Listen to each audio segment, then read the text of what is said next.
It was exciting. We want to show it to you. Well, first, let's get started with our first guest. He was chosen to play the part of rookie reporter Jimmy Olsen on Lois and Clark. That is such a hot show. Nice people, too. And he wasn't chosen only because he could act, but because he looked the part of like a 90s Generation X, how Jimmy Olsen would look. Not quite so nerdy. Yeah, how Jimmy Olsen would look today. So let's please welcome him and hear all about it. Justin Whalin, everybody.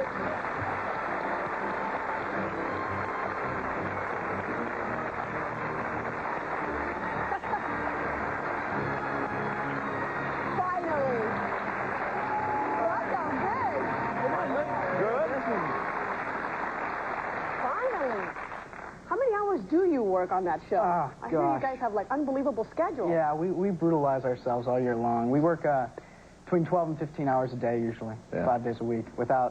We like to make fun of sitcoms because they get to work 3 weeks on, 1 week off, take a week off, go vacation in Hawaii, do all these nice things. We work from the beginning of August until the end of April. Boy, when you sit there and it's like going into hour 17 and it's been 10 weeks in a row, do you say to yourself, it's not really worth the $500,000 I'm making a week? Do you say it? Does it ever go to you? Is it worth it, really? No, I just leave. I say, I can't take this anymore. I go home. But isn't it true, I heard that even if you're not working, if you don't have like a big scene that day, that you still have to be on the set in case there's like a script change and they need you all of a sudden? A lot of times you're brought in just to kind of cover them in case they go to a different scene before they know it. So a lot of times you'll go in at 9 o'clock in the morning or 7 o'clock in the morning. You won't work till 4 in the afternoon. You watch a lot of Mike and Maty, and oh man, you know. Hold on. Good answer. Thank you. Thank you. Let's move up 2. Thank you.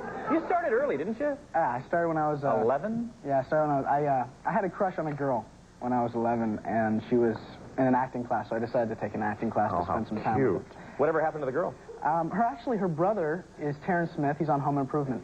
Really? You're kidding, Terrence Noah Smith? Yeah. Yeah. He's on Home Improvement now. Well, what about the girl? What happened there, Justin? I don't know. I've lost touch with her. She's living off her brother. Yes. Do you remember her name? Ari. Ari? Ari was her name. There's your camera. Camera 3. Make the appeal. Ari. There's the acting class right there. You are good. Thank you. Pull yourself together, man. I'm sorry, it's too deep. But that love really was Oh, when you're you. 11 or 12, I assume you were older. I mean, no, younger. I was 11. Yeah, you weren't 20. No, okay, just so we understand each other. It was complete puppy love, and I took the acting class to spend time with her. I had no interest in acting. This was in San Francisco, where I'm from. How sweet. And the teacher told my mom that I had some ability and wanted me to represent the school for an open call for a play that was in town. So I auditioned. I ended up getting the part. And speaking of ability, I don't know how many people know this, but you are an Emmy winner. Yeah. A school special? Yes. The after-school special, what was it? It was called Other Mothers. It was with Meredith Baxter and Joanna Cassidy. 2 women who played lovers, right? Yeah, it was about 2 lesbian mothers raising a son, and really about the prejudice that the son faced growing up and having to go to school and have his mothers come in. Yeah. And what kind of situation that put him in. And you won the, and how old were you? I was 19. How cool. What did your mama think? Oh, my mom, what did I think? I had no clue. I was there. I was just happy to be nominated, and I was sitting there when they announced my name. I had no speech. And I just went up and thanked all my mothers, you know. I had no clue what to say. I was Let me hold you there, because there is something, you have a special bond with your mom, which is so sweet. And you could tell us about something that may surprise you with regard to his mom. Let me just... Fair? Go ahead. Fair? It's true, right? Completely fair. Okay. Definitely. Let me let you fester with that a bit, and we'll come back and we'll tell you what that is. We'll take a break. Right back.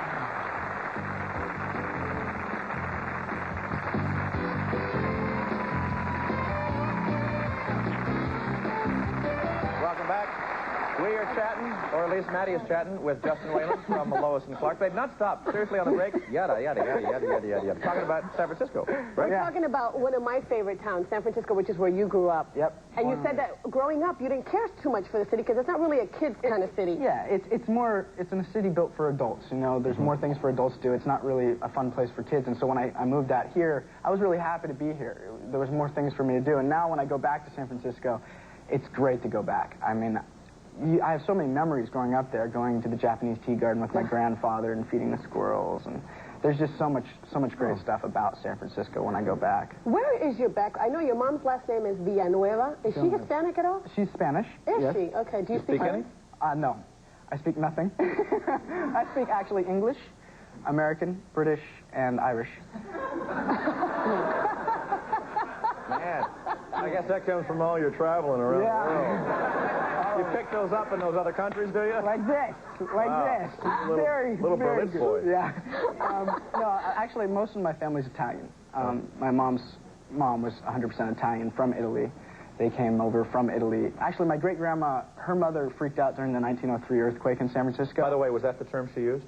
Freaked out? Okay, Yes. sorry. Yeah. In 1903, you don't know that verbiage goes that I far don't think back. that was around then. That broken Italian English. Yeah. I'm freaking out. I'm freaking out over here.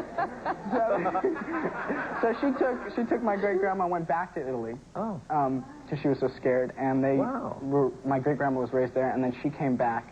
Well, see, this fits into the story about how close your whole family is to each other and how close you are to your mom, which I was alluding to on the break, so you can certainly tell the story. Yeah, my mom and I are really, really close. She's my best friend. Yeah.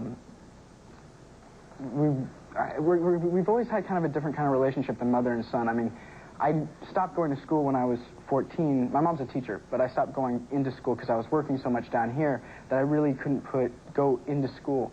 So my mom was my teacher. Home teacher. And she was also my manager for work, and she was also my mother. And I moved to L.A., so I didn't know anybody here, so in a lot of ways she was my best friend, too. That could be volatile, but you Oh, it was definitely volatile. It was definitely volatile really, was at a point. Well, sometimes it's hard to separate the jobs. You know, it's hard to separate her teacher, mother, manager, friend. That's a lot of different things. But we're very close. Very, very. And when I was old enough to actually move out and, you know, get a house, my mom had just gone through a divorce. So, you know, she was not really wanting the family to break up. And so I moved in with my mom, and my mom and I still live together. That's great. That's a sweet story. Good story. Does she still manage you? No, not anymore. I fired her. A little distance from mom. No, my mom and I are really, really close. She's still my best friend. Well, she's got to be proud. She's down the hall. I can talk to her anytime I need to. Yeah. That's great. Do you do your laundry? Should you do any of that, or do you do that on your own? No, she does my laundry. Oh.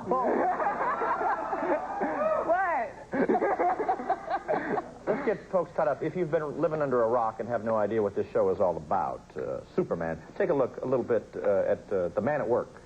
Take a watch. In case you need me.